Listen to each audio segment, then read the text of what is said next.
Halo tukang nonton film, yang kalian kalau lagi nonton film paling yahui jika disandingkan sambil makan gorengan dan kopi di akhir bulan di bawah hujan gerimis bersama bapak dan ibu.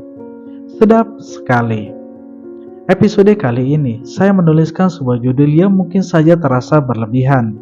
Namun jika kalian sudah pernah menonton film yang berjudul Gampang Cuan yang rilis tahun 2023, saya rasa sebagian dari teman-teman akan sepakat bahwa film yang diperankan oleh abang kita Vino Gibastian ini dan artis yang Anya Geraldine adalah sebuah film komedi Indonesia dengan rasa komedinya yang benar-benar berbeda.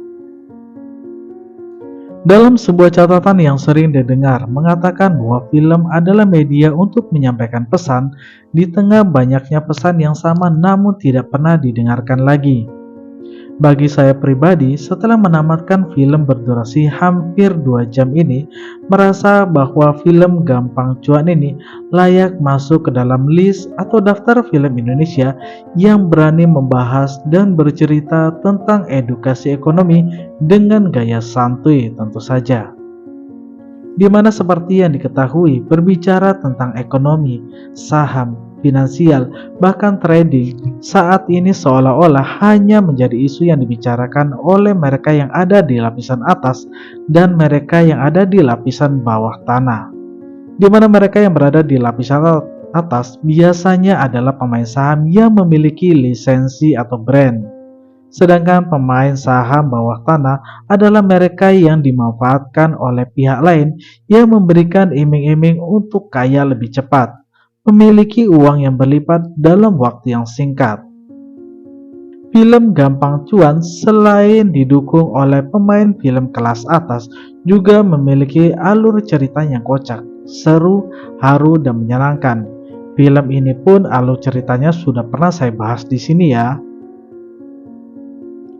Namun lagi-lagi, bagi saya poin dari film asli Indonesia ini terletak di awal scene film, di mana dari menit awal telah tertulis bahwa film ini merupakan bagian dari imajinasi tentang realitas yang bisa saja terjadi di dunia saham.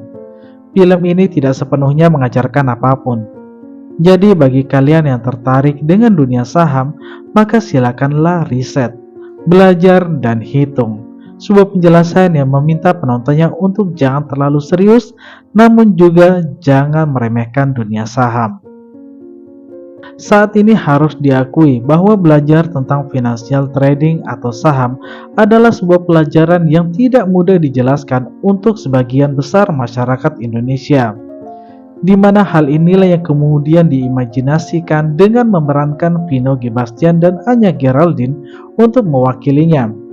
Vino yang berperan sebagai Sultan dan Anya berperan sebagai Bilqis diceritakan hidup dalam kondisi garis merah bernama kemiskinan dan bahkan keduanya terancam masa depannya di mana mereka harus menanggung hutang yang tidak sedikit yang akan segera jatuh tempo. Keduanya yang telah merantau di Jakarta kemudian berusaha mencari jalan keluar untuk bisa mendapatkan dana agar bisa membayar hutang untuk melunasi hutang dari almarhum ayah mereka yang telah tiada, membiayai sekolah adiknya dan tentu saja untuk menyambung hidup. Namun jalan untuk mendapatkan dana itu ternyata sangat terjal, berliku dan gelap yang kemudian menjadi sebuah narasi cerita film yang berbalut dengan komedi. Ibu nitipin ayam ke peternakan untuk disuruh kerja. Sudah menjadi rahasia Ayam umum ini. pada era saat ini untuk mendapatkan uang dalam jumlah yang besar dalam waktu yang singkat, selain kita harus berteman akrab dengan namanya pinjol atau menjual organ tubuh yang sehat, maka hanya keberuntunganlah jawabannya. Di mana keberuntungan dimaksud ini adalah saat Bilqis dan Sultan dipertemukan dengan sosok pedagang saham mata keranjang yang bernama Evan. Pertemuan pertama yang mengesankan di ruang pijat membuat Evan langsung jatuh cinta kepada Bilqis. Namun di sisi lain, Bilqis memanfaatkan Evan hanya untuk belajar dunia saham tanpa menaruh perasaan apapun kepadanya. Scene kemudian berlanjut saat Evan mengajarkan step by step dunia saham. Singkat cerita, untuk terjun ke dunia saham, Evan mengatakan bahwa kita harus peka terhadap segala aktivitas ekonomi yang akan mempengaruhinya. Baginya, jualan di dunia saham itu mudah sekali untung, juga mudah sekali rugi. Maka dari itu, sebagai mentor di dunia saham, Evan sebenarnya berbaik hati kepada Sultan maupun Bilqis dengan memberikan kepada mereka sebuah buku panduan saham secara cuma-cuma. Namun sekali lagi, karena keduanya adalah jelmaan dari dunia orang awam yang buta dan gelap akan dunia saham, maka mereka pun bingung dengan buku panduan dan instrumen digital yang diberikan Evan kepada mereka. Dalam scene ini seolah bisa ditarik kesimpulan bahwa belajar saham itu butuh lebih dari sekedar niat dan keinginan untuk lekas kaya atau memiliki uang yang berlipat, tapi memang harus belajar. Belajar untuk meluangkan waktu atau mencari waktu luang jika memang benar-benar tertarik.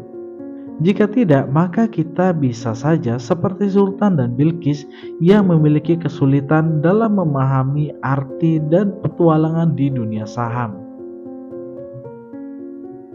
Namun sekali lagi, film adalah film yang memiliki cerita dan alur dramanya, di mana dalam scene ini kemudian menunjukkan bahwa ternyata Sultan dan Bilqis yang memiliki potensi sebagaimana kebanyakan orang awam.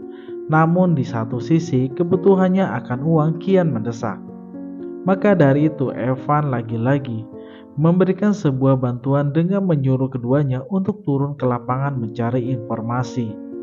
Menggunakan indera untuk melihat dengan mata dan telinga untuk mendengarkan segala obrolan ngalur ngidul terkait transaksi saham yang biasanya terjadi di tempat-tempat yang tanda kutip elit. Beruntungnya Sultan dan Bilqis memenuhi kriteria standar fisik yang pantas disebut dengan mapan dan tampan. Keduanya mendapatkan informasi tersebut dan dengan modal pinjaman akhirnya mereka pun resmi menjadi pedagang saham. Tinggal kita bilang sama si mama, tahan dulu jangan pulang. Dan hingga titik ini dapat disimpulkan bahwa bergelut di dunia saham tidaklah mudah. Kendala yang dihadapi oleh Bilqis dan Sultan adalah bagian dari imajinasi film yang selalu tidak sama dengan kenyataan. Namun kebutuhan mereka yang dinarasikan dalam film yang terdesak akibat kampung tengah, hutang, dan lain-lain bisa jadi memiliki kesamaan dengan kehidupan saat ini, di mana masalah yang mereka hadapi adalah bagian dari masalah yang sebagian besar masyarakat Indonesia hadapi saat ini. Walau berbalut komedi, namun saya rasa film ini oke lah sebagai sebuah pembuka untuk teman-teman yang mulai tertarik untuk mempelajari dunia saham. Beberapa clue atau potongan dialog dalam film ini bisa menjadi nalar pembuka bagi kalian yang ingin belajar investasi. Namun ingat, film ini hanyalah pembuka di mana setiap risiko yang dihadapi tidaklah sama. Meluangkan waktu untuk belajar dan sharing adalah jurus lain yang bisa kalian terapkan jika ingin belajar lebih jauh tentang saham. Baiklah teman-teman, terima kasih untuk waktunya yang sudah mau mendengarkan obrolan saya kali ini di episode ini. Saya harap kalian juga bisa menemukan sendiri film ini dan menontonnya secara langsung. Dan mungkin saja kalian memiliki pendapat tersendiri dari film Gampang Cuan ini. Menjelang akhir obrolan film kali ini, silakan berikan komentar dan saran kalian di kolom bawah ini supaya saya lebih baik lagi dalam mencari bahan untuk kita kupas dan dengarkan bersama-sama sambil makan gorengan di rumah sendiri.